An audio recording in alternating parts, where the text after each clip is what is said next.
नमस्ते जी, मैं अग्निदेव आर्य। मैं आज आपको बताना चाहता हूं किसी सुंदर लड़की की तरफ आकर्षित होने से कैसे बचें। उससे पहले एक छोटे से उदाहरण से शुरुआत करते हैं। एक लड़के के लिए उसके माता पिता बड़े महंगे जूते ले आते हैं। वो लड़का अच्छा धावक है, दौड़ लगाता है।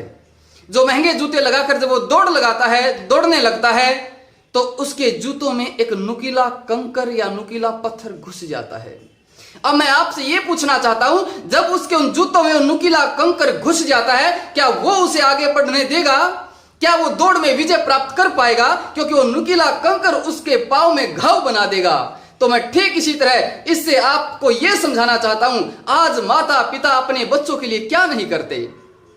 अरे माता पिता सोचते मेरा बेटा आगे बढ़े, उसे अच्छे स्कूल में, कोचिंग सेंटर में, अच्छे ट्यूशन पर भेजते हैं, खूब पैसा खर्च करते हैं, और बालक भी सोचता है मैं मेरे माता पिता के सपने पूरे करूं, और वो दिन रात एक करता है। लेकिन जब उसके सपनों में, उसके लक्ष्य में एक छोटा सा कंकर घुस जाता है, ये प्यार रूपी कंकर घुस जाता है। जब लड़का किसी लड़की के प्यार में फंस जाता है या लड़की किसी लड़के के प्यार में फंस जाती है, तो वो कंकर उसे आगे नहीं बढ़ने देता और उसके सारे सपनों पर पानी फिर जाता है। वो टूट जाता है, वो दिन रात तड़फता रहता है, उसके सपने चूर चूर होने लगते हैं। तो मैं आपको यही समझाना चाहता हूं, ये प्यार, ये इश्क, मोहब्बत आपके जीवन को बर्बाद कर देंगी। ये छोटे बच्चे, यदि आपको अपनी कक्षा में कोई लड़की की तरफ आप आकर्षित हो रहे हो तो सावधान हो जाओ, आपका जीवन बर्बादी की ओर जाने वाला है। अभी से रुक जाओ, अभी से अपने लक्ष्य पर पूरा ध्यान दो, इन चीजों को छोड़ो। आप सोचते होंगे छोड़ना इतना आसान तो है नहीं जी, इतनी आसानी से तो नहीं छोड़ सकते। चलो एक और उदाहरण से बताता हूं। एक बार एक बाबा जी, आप देखते होंगे बाबा जी आजकल बहुत हैं जो विद्वान हैं नहीं, ऐसे घूमते रहते हैं, नशा करते हैं, खूब सुल्फा आदि पीते हैं। ऐसे एक बाबा जी था, पर कुछ जीवन उसका ठीक भी था। गांव में भिक्षा मांगने के लिए जाता था और एक घर में कन्या भिक्षा डालती थी। वो उस पर बड़ा आकर्षित हो गया, उस पर मोहित हो गया। बड़ी सुंदर कन्या थी, बड़ा ओज तेज उसके चेहरे से झलक रहा था। तो बाबा जी उस पर आकर्षित हो गए, उस पर मोहित हो गए, और बाबा जी ने कहा कि मैं आपसे विवाह करना चाहता हूं। कन्या ने सोचा अरे ये तो फंस गया, लेकिन कन्या बड़ी संस्कारी थी, आर्य परिवार में पली बढ़ी, उसके पिताजी आर्य, माताजी आर्य, दादाजी आर्य, इतने संस्कारों से ओतप्रोत थी वो, बड़ी ब्रह्मचारिणी। उसने सोचा महाराज जी को तो कुछ ज्ञान दिया जाए, कुछ शिक्षा दी जाए। और उसने क्या किया, कन्या ने कहा ठीक है, आप 15 दिन बाद आ जाना। 15 दिन का समय दे दिया गया और उस कन्या ने शरीर का शोधन शुरू कर दिया। ऐसी दवाइयां, ऐसी औषधियां ली, शरीर में उल्टी और दस्त शुरू हो गए। और जब 15 दिन में बिल्कुल उसने जो गंदगी थी, शरीर से गंदगी निकली, उसे एक दूर प्लास्टिक के डिब्बे में इकट्ठी करती रही। 15 दिन में उसका शरीर बदल गया, रंग बदल गया, बिल्कुल कमजोर हो गई। और 15 दिन बाद जब वो बाबा जी आए और उस बाबा जी से उस कन्या ने कहा ठीक है महाराज जी, मैं आपकी बात मानने के लिए तैयार हूं। बाबा जी ने देखा, अरे बाबा जी ने देखा ये तो वो है ही नहीं, इसका ना वो शरीर है, ना वो रंग है, ना रूप है, बिल्कुल। और कहता है मैं तुमसे शादी नहीं करूंगा, तुम्हारे अंदर तो तुम तो वो हो ही नहीं। तब उस कन्या ने कहा महाराज जी आप किस पर आकर्षित थे, किसकी तरफ मोहित थे, आइए मैं आपको दिखाती हूं। और जाकर के वो जो प्लास्टिक के डब्बे में गंदगी रखी थी, जिसको पास जाती इतनी दुर्गंध आ रही थी, और कहती महाराज मेरे शरीर से ये निकला है, क्या आप इस पर मोहित थे, क्या इससे प्रेम था, क्या इस पर आकर्षित थे?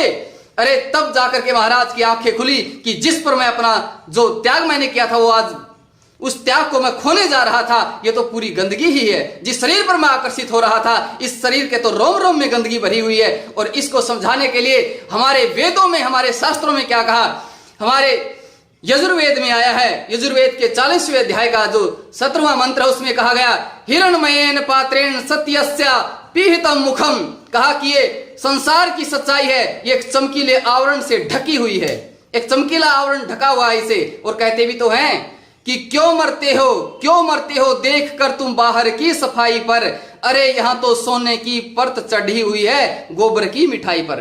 पूरे शरीर के अंदर गंदगी भरी हुई है, बाहर ये चमकीली परत है जो हमें दिखती है और उस पर हम आकर्षित होते हैं। और इससे आगे फिर कहा योग दर्शन में आया, जिसका भाष्य व्यास जी करते और कहते हैं परम विभत्स, कहते हैं ये जो शरीर है ना, ये अत्यंत घृणित है। ये शरीर इतना घृणित है, इस छोटे से शरीर में 9 द्वार हैं जहां से गंदगी निकलती है। 2 आंखें, आंखों में डीडे आ जाती हैं, नाक के 2 द्वार हैं, यहां से गंदगी निकलती है। मुख है, 2 कान हैं, हमारा पेशाब करने का स्थान है, हमारा मलमूत्र त्यागने का स्थान है। हमारे इतने स्थानों से गंदगी निकलती है। और विचार करो, कोई सुंदर लड़की हमें दिख जाए, उस पर आकर्षित हो, सोचो इसके कानों में गंदगी आई हुई है, जो सफेद सफेद रैत सी आती है ना, सोचो वो आई हुई है। नाकों में बिल्कुल चिपचिपा और डीड आती वो आई हुई है, नाक में गंदगी आई हुई है, मुंह में लार बलगम आई हुई है, बिल्कुल पूरा शरीर और तो छोड़ो रोम रोम से गंदगी निकलती है। क्या मैं इसके ऊपर अपना जीवन बर्बाद करूं?